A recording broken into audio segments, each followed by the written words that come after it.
আসসালামু আলাইকুম। আমাদের ইউটিউব চ্যানেলে আপনাদেরকে স্বাগতম। দেশের ইতিহাসে দ্বিতীয় সর্বোচ্চ তাপমাত্রা 43.8 ডিগ্রি সেলসিয়াস রেকর্ড করা হয়েছে যশোরে।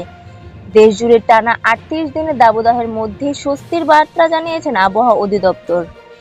আজ ও আগামীকাল কোন কোন জেলার আবহাওয়া কেমন থাকতে পারে এই বিষয়ে কি বলছে আজকের আবহাওয়া রিপোর্টে জানিয়ে দেব সম্পূর্ণ বিস্তারিত।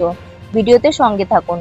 আর সবার আগে সবার প্রথম সঠিক আবহাওয়ার খবর জানতে আমাদের চ্যানেলটি সাবস্ক্রাইব করে রাখুন। এবার জেনে নিন এক নজরে।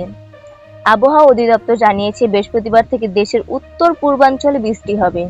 সিলেট, চট্টগ্রাম, বরিশাল, তারপর সেন্ট্রাল সহ পশ্চিম অংশে বৃষ্টি হবে। আস্তে আস্তে এটি সারা দেশে ছড়িয়ে পড়বে। তখন সহনীয় পর্যায়ে চলে আসবে তাপমাত্রা। আগামী 7 মের মধ্যে দেশের তাপমাত্রা 40 ডিগ্রির নিচে নেমে আসবে। এদিকে চলমান তাপপ্রবাহের মধ্যে আরও 2 দিনের সতর্কতা জারি করেছে আবহাওয়া অধিদপ্তর। মঙ্গলবার সন্ধ্যায় সতর্কবার্তায় বলা হয়, রংপুর, রাজশাহী, খুলনা বিভাগ এবং ঢাকা বিভাগের পশ্চিমাংশে পরবর্তী 48 ঘন্টার তাপপ্রবাহ অব্যাহত থাকতে পারে।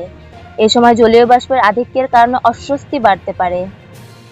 পরবর্তী 24 ঘন্টার পূর্বাভাসে আবহাওয়া অধিদপ্তর বলেছে, চট্টগ্রাম ও সিলেট বিভাগের 2-1 জায়গায় অস্থায়ীভাবে দমকা ও ঝড়ো হাওয়া সহ বৃষ্টি বা বজ্রবৃষ্টি হতে পারে।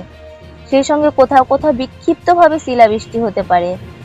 সন্ধ্যায় পূর্বাভাসে আবহাওয়া অধিদপ্তর জানিয়েছেন, যশোর, কুষ্টিয়া, চুয়াডাঙ্গা, পাবনা, রাজশাহী, বাগেরহাট ও সাতক্ষীরার উপর দিয়ে অতি তীব্র তাপপ্রবাহ বইছে।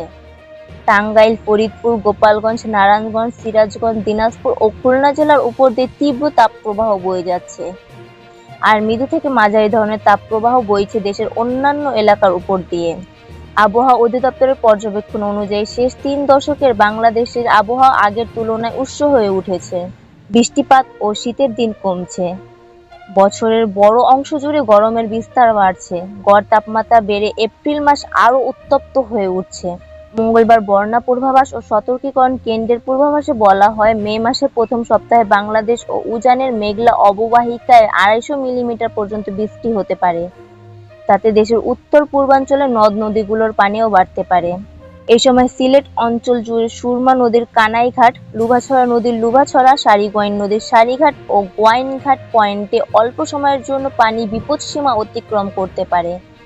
এই ছিল এখনকার মতো। এরকম আবহাওয়ার খবর জানতে আপনারা আমাদের নিউজ বাংলার সাথেই থাকুন এবং নিয়মিত আবহাওয়ার আপডেট পেতে আমাদের চ্যানেলটি সাবস্ক্রাইব করে রাখুন। এতক্ষণ সঙ্গে থাকার জন্য ধন্যবাদ।